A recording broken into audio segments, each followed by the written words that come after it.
Hello friends, ഇന്ന് നമ്മൾ നല്ല ടേസ്റ്റിയായ ഒരു മാങ്ങാ ചമ്മന്തിയാണ് റെഡിയാക്കി എടുക്കുന്നത്.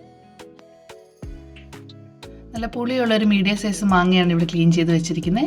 3-4 ചുവന്നുള്ളി, ഒരു ചെറിയ കഷ്ണം ഇഞ്ചി, 6 പച്ചമുളക്, കുറച്ച് കറിവേപ്പില, ഇത്രയാണ് ഇപ്പോൾ നമ്മൾ എടുത്തേക്കുന്നത്. ഇതെല്ലാം കൂടി മിക്സിയുടെ ജാറിലേക്ക് ചേർത്ത് കൊടുക്കുക കേട്ടോ. മാങ്ങ കുറച്ച് ചെറുതായിട്ട് അരിയുകയാണെങ്കിൽ നമുക്കതൊന്ന് ചതച്ചെടുക്കാനായിട്ട് എളുപ്പമുണ്ടാവും.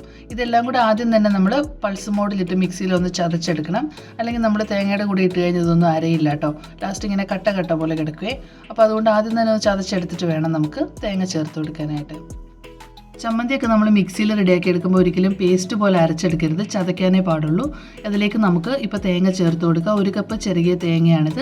മുളക് എരിവിൻ്റെ അനുസരിച്ച് കൂട്ടുകയും കുറയ്ക്കുകയൊക്കെ ചെയ്തോണേ. ആവശ്യത്തിനുള്ള ഉപ്പ് ചേർത്ത് കൊടുക്കുന്നുണ്ട്.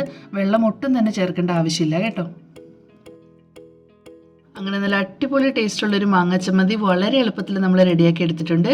അപ്പോൾ നിങ്ങൾ എല്ലാവരും ട്രൈ ചെയ്ത് നോക്കണം. അതുപോലെ നമ്മുടെ ചാനൽ സബ്സ്ക്രൈബ് ചെയ്യാൻ മറക്കല്ലേ. താങ്ക്